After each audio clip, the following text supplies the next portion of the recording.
So the photoelectric effect was why Albert Einstein won the Nobel Prize in 1921. So it probably serves us well to try and understand the photoelectric effect a bit better than maybe we currently do.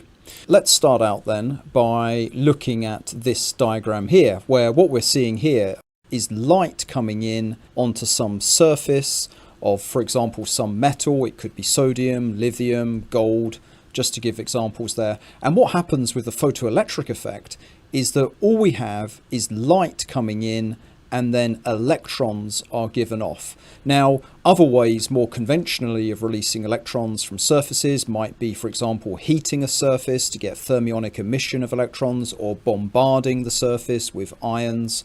But here, just with something seemingly as delicate as light coming in, we can actually get emission of electrons from some surface. There's an interesting aspect to this, which is as follows, that the higher the frequency of the light coming in, the greater the energy of the emitted electrons. So that's shown here with this commemorative stamp for Einstein's Nobel Prize in 1921. And what we see here in this just sort of illustration really of what's going on, but it's very useful, is that we've got this kind of low frequency red light here, and there's no emission of electrons from the surface.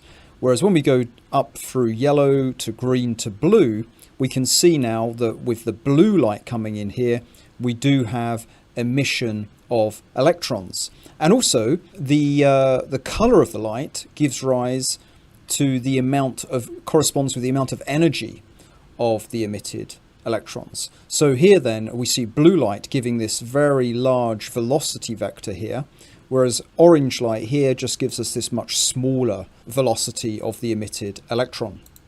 Also, the key observation is that if there is low frequency light, such as the red light here, then no electrons at all will be emitted. And that gives rise to this crucial concept of what's called the threshold frequency, F0.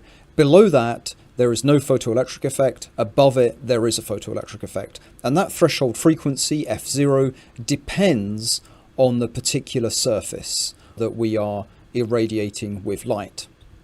And this effect, and this is very much related to Einstein's Nobel Prize, is explained by the following physical reality, which previously had been put forward as a kind of mathematical fudge by Planck. But Einstein picked it up to explain the photoelectric effect by saying this deceptively simple thing, which is that the energy of a packet of light is directly proportional to the frequency or the color of the light. And the constant of proportionality is Planck's constant. So what that means is blue light, which has a higher frequency or a shorter wavelength, has higher energy, whereas red light with its longer wavelength, larger wavelength, therefore smaller frequency, corresponds to reduced, a lower energy. And as mentioned then, different materials will have different threshold frequencies for which the photoelectric effect occurs. And so I'm just depicting that here by showing that threshold frequency may differ according to the surface. So for example, lithium might more readily have a photoelectric effect, whereas gold would require a higher energy, a higher frequency photon to have a photoelectric effect occur. Right, let's take a closer look now by considering then a vacuum tube here with two electrodes. And what we're saying is that we've got an electrode that is potentially emitting electrons, and then an electrode that is collecting them. So here I'm showing red light coming in and there's no emission of electrons. Whereas if we increase the frequency of light to at least to the threshold frequency that is required, only then do we get emission of electrons, and then we get a current flow through this circuit due to the photoelectric effect. And as mentioned, different materials have different threshold frequencies. Again, if this is gold, then the threshold frequency would be higher. If it's lithium or sodium, it would be lower. And because each material has a particular work function, in fact, it's worth mentioning what this threshold frequency is to do with. It's related to a material's work function. And by work function, which we call phi, What we mean by that is it's the minimum amount of energy that is required in order for an electron to escape from this electrode, from the surface of the material, and that's the work function. And so this is the very key equation that we need when we're considering the photoelectric effect, which is to say that the maximum kinetic energy of any one of these electrons is given by the energy of one of the incoming packets of light, one of these photons, minus the work function of the material. So in other words, this energy has to at least match, in fact, it really needs to exceed the work function phi in order to have a kinetic energy, in order to be emitted from the surface of the material. Okay, so that's what I'm saying there. The kinetic energy of the emitted electrons, basically equates to the incoming photon energy minus the work function. So in other words, the incoming energy, we subtract off the work function of the material, and that gives us the remaining energy of the emitted electron. Now, what is often done in photoelectric experiments is to set up a potential across these electrodes in order to modify this current flow.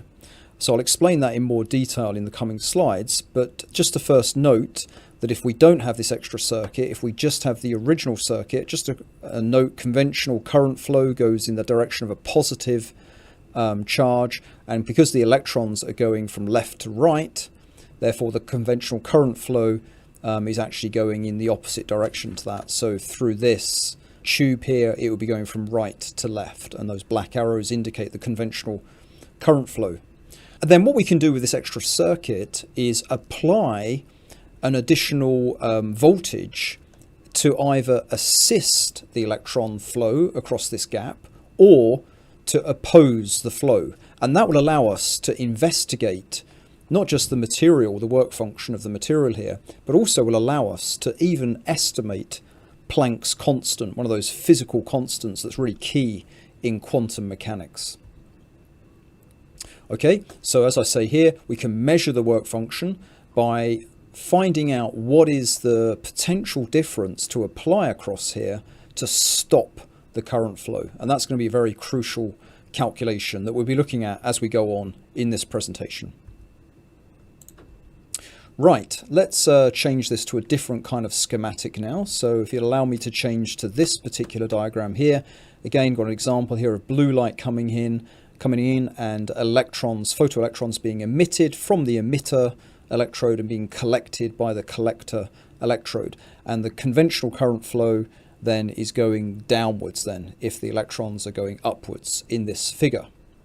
So let's really get back to basics. Let's imagine we've just got this vacuum tube here with the collector and emitter, and if there's no light coming in, or indeed a light that is not sufficiently high frequency, then we end up with zero current flow. Makes sense, very simple. Now if we put in light of a particular frequency, but again if it's not of sufficient frequency, such as this red light here, then we still have no current flow. Then we can consider higher frequency light, such as blue light here, and now we do get electrons being emitted, and so we therefore have a non-zero current here shown on this graph, which is showing the photoelectric current I, and for the case where we do not apply any voltage across this system. And we do have though a current flow occurring courtesy of the photoelectric effect. Right, now let's start to manipulate things. First of all, then I'm just highlighting the case with no applied voltage. But now as we start to apply what we've labeled here as a collector voltage, in other words, apply a voltage across here, then the following can happen. If we apply a positive potential here, what that does is it encourages these emitted electrons to actually make it across the gap to the collector. These are actually going to be emitted in various directions, and so not all of them will necessarily make it across that gap. Whereas if we apply a potential difference, we're going to accelerate those electrons and encourage them according to the strength of that potential voltage there. We're going to encourage them across the gap. And so that's what happens here. As we increase that voltage V, so there is an increased photoelectric current up until some limit point when in fact all of the electrons are actually making it across the gap. And then even as we increase the voltage more, we're not increasing the current. Now it gets interesting, and this is where the experiments come in, where we do the opposite, where we apply a reverse potential across this system to try and oppose and even stop the current flow. So that's what I'm saying here. We can apply some voltage across the system, VC, and if that's positive, it helps the current flow. But if it's negative, we can find out how to stop the current flow. And what that would, the stopping potential, the stopping voltage, would correspond to matching the highest possible kinetic energy of one of these electrons. And what we need to do is have a stopping potential that can actually keep that within the electrode, and so no current flow at all. And so, as you can see here, as we go into this negative voltage regime here, then we reduce the current flow all the way up until this limiting case where we absolutely have matched the maximum possible kinetic energy of one of those photoelectrons, and we cut off the current flow from that. Okay, right, so let's have a look then at what's going on here with some equations. So we're saying that the kinetic energy of an emitted photoelectron is equal to the incoming photon energy minus the work function of the material for that electron to have escaped from that material surface. And we've got here example work functions for different materials. So for gold, there's this higher energy that you need to overcome to escape from the surface, whereas for sodium, for example, it is somewhat lower. Right, so now we can look at this question here. What, therefore, is the minimum required, in other words, the threshold frequency, minimum required frequency of light needed for the photoelectric effect to occur for an emitter? So here is the emitter. If that were made of gold, what is the threshold frequency of light needed? So what we need then is our well-known equation now. So kinetic energy is equal to photon energy minus the work function of the material. And for the photoelectric effect to take place, and if we're just looking at the limiting case, then we need that energy to just match the work function. Okay, that's what I'm showing there. At the limiting case, the minimum frequency, the threshold frequency, F0, that photon energy there would just match the work function, and that would be just the minimum starting point for the photoelectric effect to occur.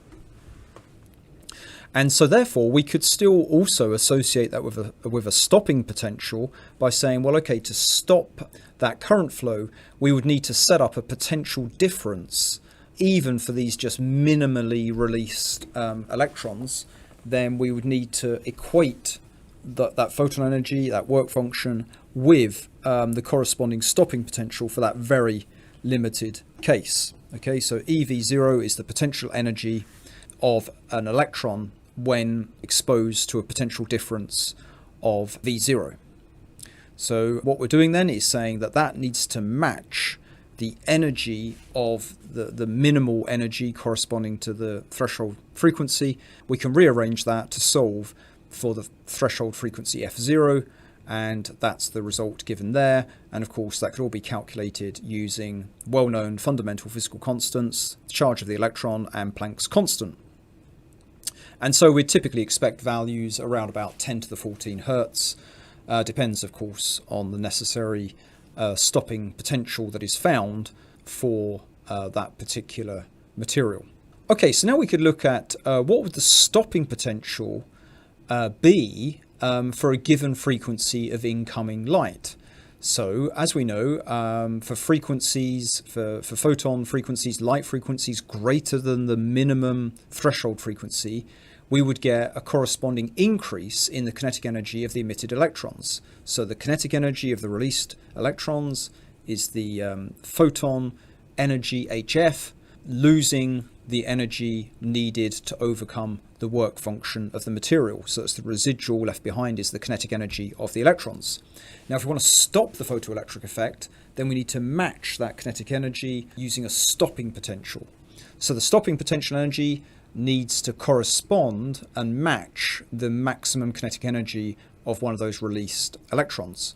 So the potential energy of an electron when in a potential difference V0 is given by the charge of the electron multiplied by the potential difference, and we're going to need that to match the maximum kinetic energy of any given photoelectron. So we can plug these into the expression EV0, the stopping potential, times the charge of the electron. The potential energy, in other words, needs to match the kinetic energy of the maximum kinetic energy of the released electron, and we know that corresponds to the photon energy minus the energy lost from overcoming the work function.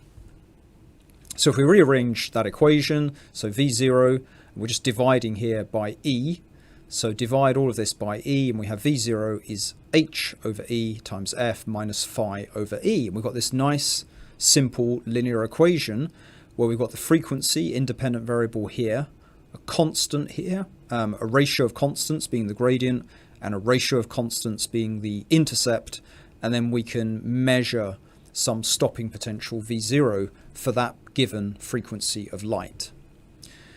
So if we were to look at the example of gold, which has a work function phi of 5.1 eV, we'd be able to calculate what is the stopping potential if the incoming light has a particular frequency, say 1.5 times 10 to the 15 hertz. And if we plugged those values in, we'd be able to find the stopping potential. So that's just an example of how that formula could be used. Now, this is also what though is really useful from that formula, is that we can, for example, as just mentioned, for a given frequency of light, we can experimentally find what is the stopping potential to stop the photoelectric current. And we could do a number of experiments for a given material by exposing it to different frequencies of light and just measuring the stopping potential for each of those frequencies of light. And then that would give us pairs of data that allow us to find this linear equation, to find points for this linear equation. We can plot the line, and we've got the gradient and the offset relating to the work function and to Planck's constant, provided we know the electronic charge. So that's what I'm doing here in solving this example question. So in this example question, we've got light of a wavelength of 300 nanometers. Photoelectrons are emitted. To stop the current flow, a reverse potential of 3 volts is required. Then if we swap to a different color light with 400 nanometers wavelength, we find that a different potential is needed, 2 volts now, so less stopping potential is required. And that, of course, is because this is longer wavelength, which is therefore smaller frequency and therefore lower energy compared to the 300 nanometer photons. Whereas when we get to 600 nanometer light, that's even longer wavelength, even smaller frequency, even lower energy, and therefore a smaller reverse potential is needed. And so this question is saying find the work function for the material and show how you can find or estimate Planck's constant. So let's quickly work through then. What we're saying is 300 nanometers of light, V0 is the stopping potential is 3 volts, 400 nanometers is 2 volts, 600 nanometers, stopping potential of 1 volt is needed. So the first thing we need to do is convert from wavelength to frequency using the very well known velocity equals frequency times wavelength, or frequency is velocity, speed of light, divided by the wavelength. So we can convert lambda to a corresponding frequency by using the speed of light c. And that's what I'm doing here. So I'm going to plug in values for the wavelength, calculate the corresponding frequency by using the speed of light, note down the measured stopping potential, and then that's what I'm doing here. So there's the wavelength, there's the frequency, this is the stopping potential. Then what I can do is plot a curve in Excel like this one here. So I just plugged in these 3 points, then I selected a trend line and a linear fit to find the gradient and the offset. This is y equals mx plus c. So the offset here is about -1 and the gradient is about 4 times 10 to the minus 15. When I plug in frequencies on this axis and measured stopping potential on the y-axis. And if you do that, and if you therefore equate that gradient to be equal to h over e, you can then solve to find Planck's constant. So this is not bad, a bit inaccurate, should be 6.626 times 10 to the minus 34. And then you can also find what the work function phi is for this material, given the intercept is -1 volt. Therefore, the work function would be 1 eV. Okay, so that's what I'm just saying at the bottom of the slide there. So just to finish then with this slide here, which ties it all together in this nice example diagram, a graph for zinc, where we see that frequencies of light below the threshold frequency, that would be the F0 here, there's no photocurrent and therefore no stopping potential, no stopping voltage is required.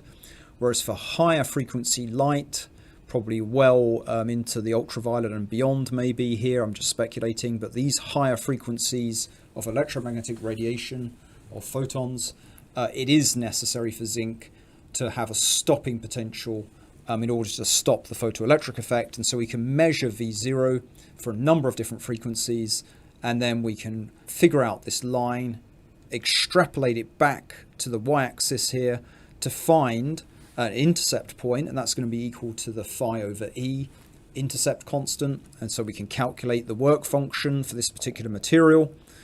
And also, as previously demonstrated, we could take the gradient of this line and equate that to H over E to therefore find Planck's constant. So here I'm just showing other examples for the work function, and here I'm showing a nice original plot for this kind of calculation. So I hope that's been useful for understanding the photoelectric effect even better. Einstein got a Nobel Prize for his work on the photoelectric effect, all based on using that equation E equals HF. And yeah, it's a good bit of physics, atomic physics, that needs to be understood to better appreciate quantum physics in general. Thanks for listening.